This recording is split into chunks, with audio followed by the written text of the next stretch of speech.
Regional ring road ఉత్తర భాగానికి అవసరమైన సాంకేతిక ఆర్థిక పరమైన అనుమతులు వెంటనే ఇవ్వాలని జాతీయ రహదారుల శాఖ మంత్రి నితిన్ గడ్కరీకి ముఖ్యమంత్రి రేవంత్ రెడ్డి విజ్ఞప్తి చేశారు.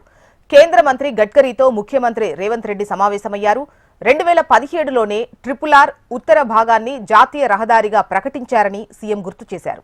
ఇప్పటికే ఈ రహదారి నిర్మాణానికి అవసరమయ్యే భూమిలో 94% రాష్ట్ర ప్రభుత్వం సేకరించిందని కేంద్ర మంత్రి దృష్టికి ముఖ్యమంత్రి తీసుకువెళ్లారు. దక్షిణ కాశీగా గుర్తింపు పొందిన శ్రీశైలంను హైదరాబాద్తో అనుసంధానించే 125 కిలోమీటర్ల దూరం జాతీయ రహదారుల ప్రమాణాలతో ఉందని, మిగిలిన 62 కిలోమీటర్లు అమ్రాబాద్ అటవీ ప్రాంతంలో ఉందని తెలిపారు. అటవీ పర్యావరణ శాఖ నిబంధనల ఫలితంగా ఆ మేరకు రహదారి అభివృద్ధికి ఆటంకంగా ఉందని, కేవలం పగటి వేళలో మాత్రమే రాకపోకలు సాగించాల్సి వస్తోందని కేంద్ర మంత్రికి సీఎం తెలిపారు.